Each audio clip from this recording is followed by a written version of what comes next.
recently I got a comment on one of my videos saying, this is cool and all, but you should do more videos about your surplus guns. That's what I'm here for. I want to see like how you got them, where you got them, why you got them. Well, this video goes out to you. You know who you are because I don't remember your name.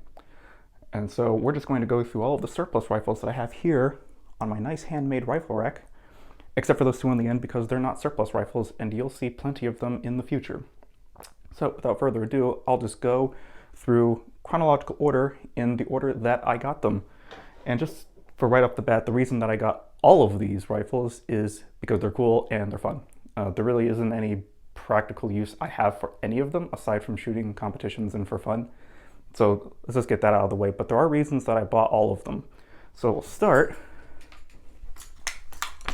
with the first one of my favorites, the 1903 A3 Springfield. This one is a Remington made one. I checked the serial number and the receiver appears to have been made in either August or July of 1943. And that lines up with the barrel, which is dated July of 1943, and it is a Remington barrel. It still has the flaming bomb on it.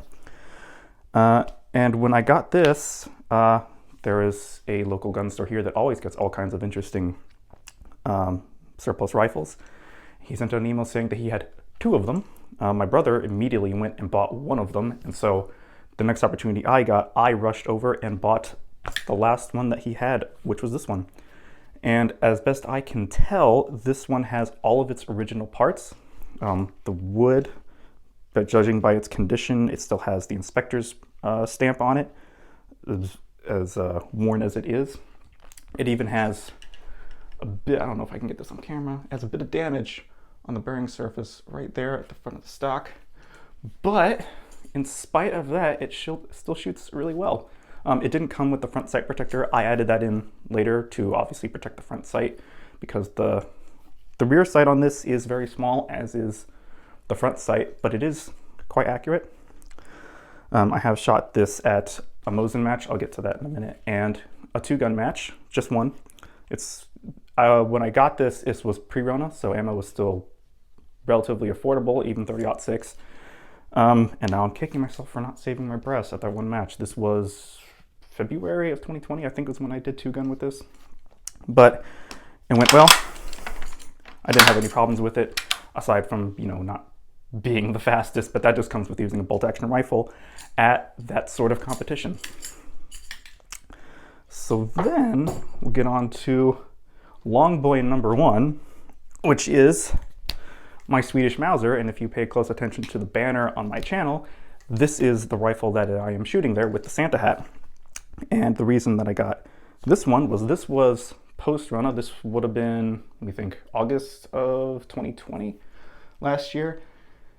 I was looking around for more surplus rifles to get because at that time 5.56 and 9mm were pretty much extinct. I still have my VZ58, but I wanted some other things to shoot. Couldn't get 30-06 either. That was over $2 a round.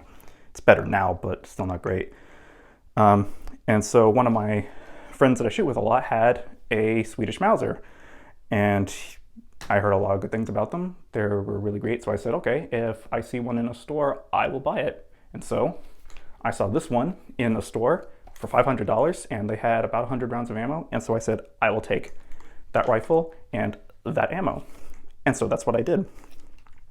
This one is manufactured in 1901 in Sweden. This is would have been one of the first rifles to be manufactured in Sweden before they were actually made, pardon me, at the Mauser factory by Mauser, and they'll be marked Mauser Waffenfabrik Obendorf, or Waffenfabrik Mauser Obendorf, usually dated 1899 or 1900. I've seen a couple of those. This is mine. It also has beautiful walnut instead of the more typical beech that is almost blonde in color. This is nice dark walnut, and it's in great shape. This is one of the nicest shooting guns that I have, although if you get these, be aware that they will shoot very, very high. Because when these were adopted, this was obviously 1896, everyone was still using round nose bullets, including the Swedes.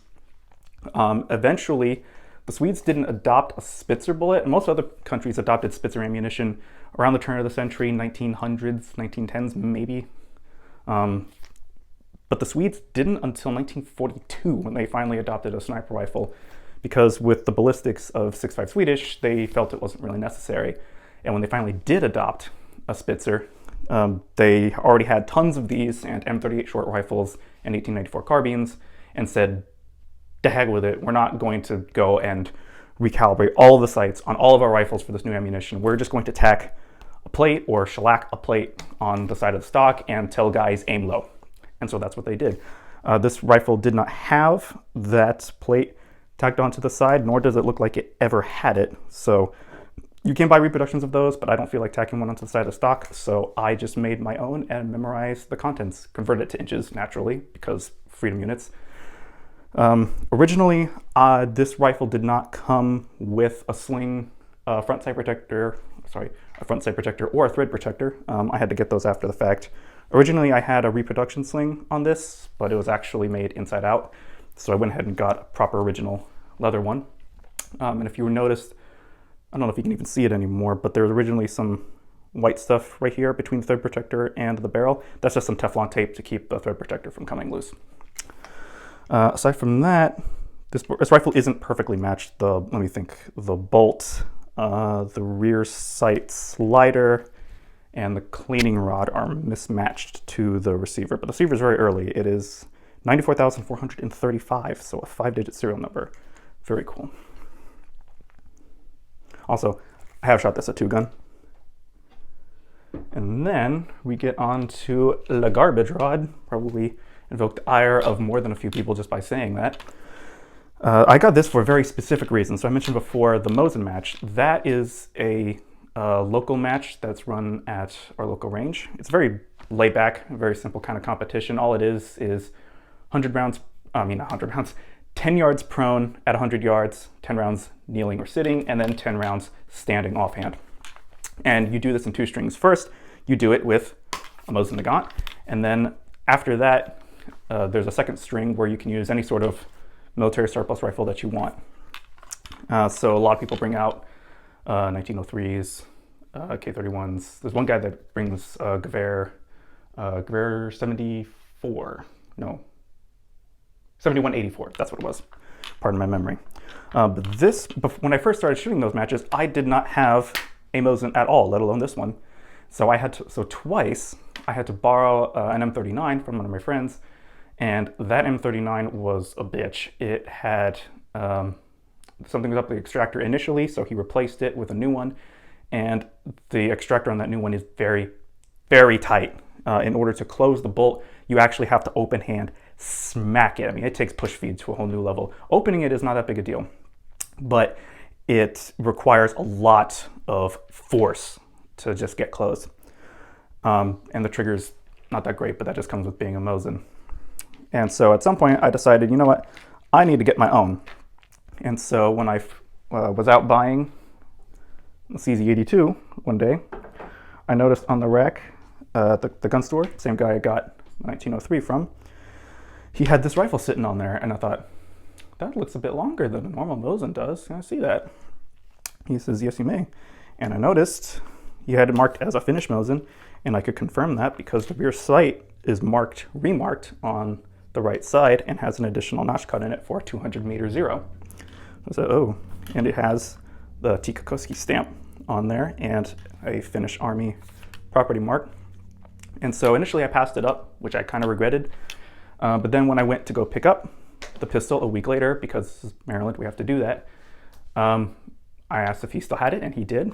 And I said, would you be willing to sell it to me right now? And he said, yes, I would. And so I bought it. This one, as far as I can tell, is all matching. The sling I put on later. This is actually a Finnish Civil Guard sling, because I wanted the canvas instead of leather. This one also shoots really well. I've shot it at the Mosin match, and I'm still getting used to it, because before what I was doing was I was trying to use the pad of my finger, like people always say you're supposed to do, to pull the trigger, but the trigger pull on this is really, really bad. And I found it really, really hard to actually break the trigger and keep the sights on target. So what I've been doing is just getting as much of my finger in the trigger guard as possible to pull it as close to the base of my finger as possible. And I found that actually gives better results. So next time I get to go to a Mosin match, I'm going to try that out and see if my scores improve. Oh, and this one, I've shot it with 148 grain Tula and 182 grain privy, and it seems to like the privy more. I have also shot this at 2-gun, by the way. The Sarkiera and Polka music video didn't give that away. So then we start getting into really, really nice things, like my K31 here. This I got at a gun show and paid probably too much for it, but this also has really, really nice walnut. And I've shot this at a Mosin match as well, and it is a tack driver. It is a laser beam. This one, I checked the serial number. It was made in 1941, sometime mid to late 1941, and it's still in really nice condition. The finish is a bit worn off on the receiver, but pretty much all of it is still there. It's all matching the bolt, magazine, all matched to the gun. I had to get a new sling and muzzle cover for it.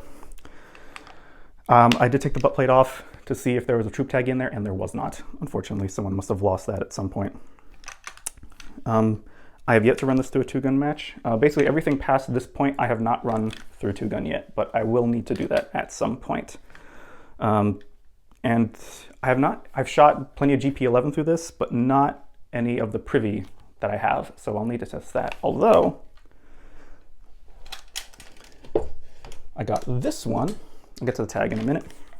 I got this one at a gun show in PA because I wanted a K11. I didn't want a Gewehr 11. Those things are really long. And after dealing with the M96 and the M91, I didn't want to deal with any more long rifles. Transporting them in cars is kind of a pain.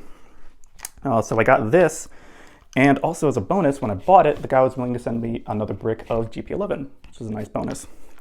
But I wanted to have this to compare next to the K31. And they handle very similarly. The stripper clips I have for it are a little bit harder to see in this, but it is neat just to have the two side by side and see where this led to that. There are quite a few differences, and not really any of the parts interchangeable.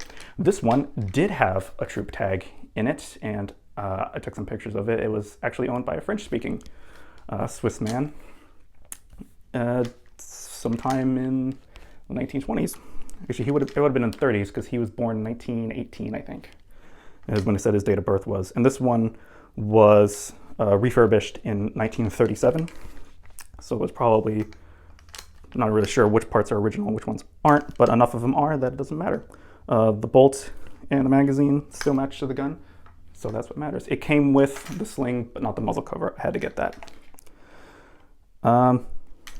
So that is the state of this thing. And this tag on it, it says, "Do not shoot," because there is a hairline crack right here on the comb of the stock that I will need to get looked at and replaced. It looks like, after taking the butt plate off, that it might have already been repaired with some macro glass, but I'm going to take it to a gunsmith to get a second opinion. And then, of a cool daddy that everyone loves, the M1 Garand. And I don't have a clip in this, so it's not going to go ping. But I have zeroed this. It has an absolutely perfect zero.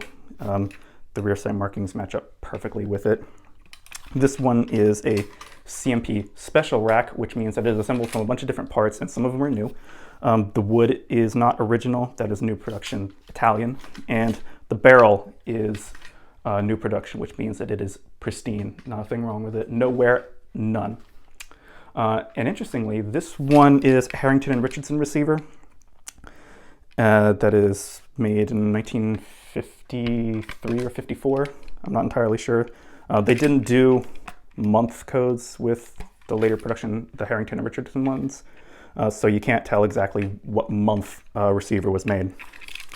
But this is not a World War II production gun. Although some of the parts are, and like the gas plug on the end there is a flathead World War II style gas plug, and so unfortunately I kind of cheaped out, and when I got a bayonet for this thing, I got the later M5 bayonet, which has a little peg that goes into the gas plug as a second point of contact, and it doesn't fit these because that hole that's in the middle is a smaller diameter than the peg on the bayonet.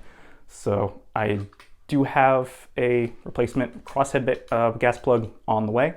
So once I get that, I will install it and be able to use a bayonet without a care in the world.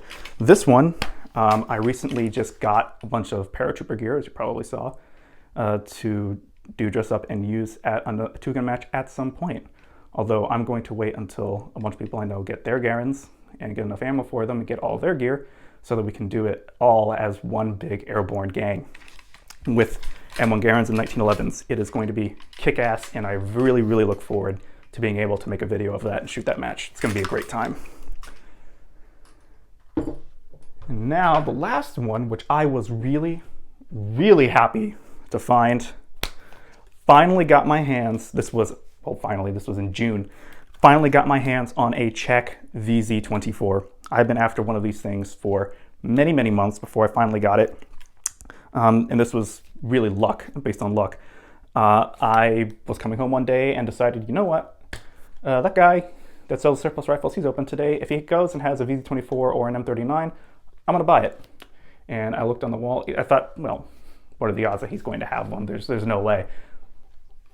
Guess what was on the wall? It had this VZ24, and it does in fact have, I don't know if this is in camera, the lion crest there that indicates that it was made for the Czech army, or the Czechoslovak army at the time. This one was made in, or proofed actually, in 1937. It is mismatched. The receiver and the bolt, at least, don't match, but that's fairly typical for these things. And as you can see, it is fairly heavily worn. The wood's really beat up. The metal is actually in really nice condition. The bolt doesn't cycle particularly smoothly.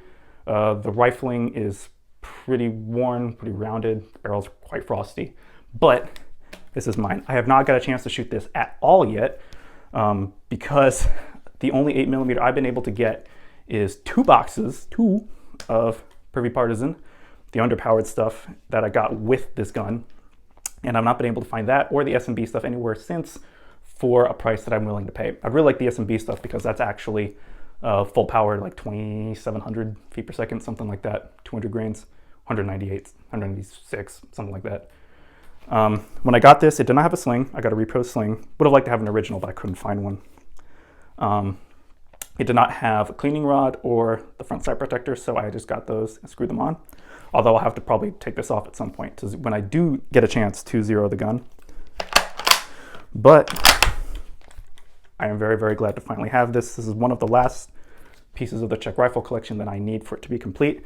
The last one really that I need is a VZ52 or 5257, and I've really been putting that off because I can't really shoot those unless it's a VZ52-57. If it's a VZ52 and it's a 7.62x45, I can't shoot it, and I have a hard time justifying buying a gun that I can't shoot. So I would like to get a 52-57, but that is going to be a ways off because I'm buying other things at the moment. Yes, I dry fired it. It's dry fire safe.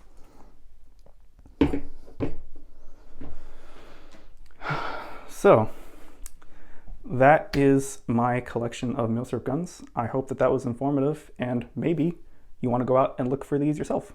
So hope that was informative. Take care.